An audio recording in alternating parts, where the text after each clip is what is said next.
Thank you very much. Good morning. Yang Berbahagia Datuk Sri Dr. Rahmat Bibi Binti Yusuf, Director General, thank you very much, Director General of the Economic Planning Unit in the Prime Minister's Department, Her Excellency Mrs. Vicky Trudell, British High Commissioner to Malaysia, Excellencies and members of the Diplomatic Corps, representatives from government agencies, academia, civil society organizations, the private sector, my UN colleagues, esteemed guests, Selamat pagi and a very good morning to all of you. A warm welcome. Welcome to today's Lessons Sharing Conference on Green Growth Strategies. The conference is intended to provide an opportunity to share experiences and knowledge and to explore options for addressing issues and challenges in pursuing green growth. I'm really very pleased that so many of you, prominent representatives from government, academia, business, and civil society have accepted our invitation. And I thank you for joining us in this effort with the government of Malaysia to find ways to quickly shift to a more sustainable development pathway, a pathway that is more green and more inclusive as Malaysia pursues its vision of a high-income, advanced nation by 2020. Now, we all know that the concept of green economy is not new. Green economy policies have been discussed and analyzed for decades by economists, academics, and also have been discussed at length in international negotiations, including UNCED, the Rio Conference in 1992, in Agenda 21, and subsequent agreements and international expert meetings. Over the decades, these global agreements and action agendas have urged countries to change the way their societies produce and consume. They have emphasized the need to promote social and economic development within the carrying capacity of the environment, to de-link economic growth and environmental degradation through improving efficiency and sustainability in the use of resources and production processes, and reduce resource degradation, pollution, and waste. Negotiations under the UN Framework Convention on Climate Change also have seen detailed and prolonged debate on potential economic, regulatory, and market-based measures to address climate change through low-carbon development, and agreement recently that the adoption of appropriate policy measures for low-carbon development are indispensable for achieving sustainable development.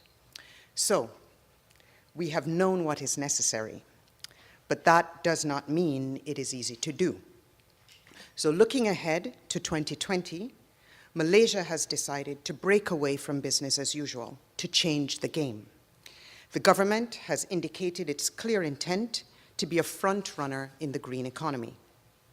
We hope that our collective efforts over these 2 days will contribute to and help refine Malaysia's thinking and strategies as the country makes important and transformative choices about how it will realize its Vision 2020 aspirations, about how it will maintain the average 5 to 6% growth that's needed, continue to provide decent jobs for its people, narrow gaps in income and asset ownership, and enable and equip the bottom 40% of the population to engage in the new green economy and to see improvements in their well-being, and to do all of this in a way that effectively manages the country's natural resources and fosters sustainable development of its cities and urban areas. At the same time, it delivers greater development to rural areas. Development, growth, and the environment do not have to be competing priorities. More and more evidence points to both short-term and long-term benefits in economic growth, environmental protection, and poverty reduction that can be generated in the shift towards green growth. Green growth can enhance efficiency and productivity. Green, resource-efficient technologies and practices often save resources and money compared to conventional alternatives. They enhance competitiveness over the long term and sometimes in the short term. Green growth can underpin industrial policy and macroeconomic goals. The growing demand for green technologies, products, and services, domestically and internationally, offers countries opportunities for developing new industries and markets that create good and long-term jobs. Many business opportunities can be reaped in growing markets such as organic or agriculture, renewable energy, and ecotourism, and new opportunities in green, resource-efficient technologies and practices arise in areas such as waste management, green chemistry, and bio-based products.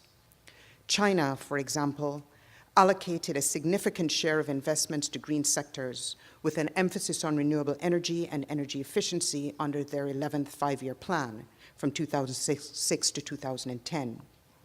As a result, the energy sector as a whole generated output worth US $17 billion and employed an estimated 1.5 million workers at the end of 2009 in the solar thermal industry, in biomass generation, in solar photovoltaics, and in wind power.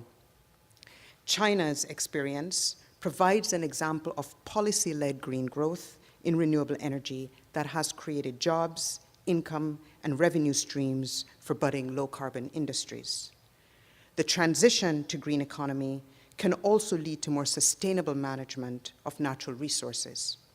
For example, Costa Rica pioneered the payment for environmental services more than 2 decades ago to conserve critical biodiversity such as watersheds. Landowners are rewarded financially for actions that maintain environmental services that benefit other people, who then pay for that gain. Lowland water users would, for example, pay highland communities that plant or protect forests and so maintain the flow of water downstream. But as I said earlier, transitioning to a green economy will not be an easy process, which is why we're here, to share experiences and knowledge and learn from each other. Shifting consumption and production patterns is difficult. Technology and financing can be a challenge. And governments, private sector, and labor may reach a negative calculus in the short term in shifting away from their countries or from company strategies and plans, despite the long-term benefits. However, once costs and long-term benefits are taken into consideration, several solutions provided by a green economy are seen as being more attractive. UNDP is committed to support Malaysia's efforts to advance the green growth agenda from planning to implementation in the upcoming 11th Malaysia Plan by putting the green growth model into practice in sectors as well as subnational and local levels. This event is part of UNDP's continued policy and technical support in Malaysia's efforts towards inclusive and sustainable growth and development. We thank the UK government, whose partnership is making this event possible. And we look forward to fruitful discussions with a view to identifying concrete proposals for action to support the implementation of Malaysia's green growth strategy. Thank you. Terima kasih.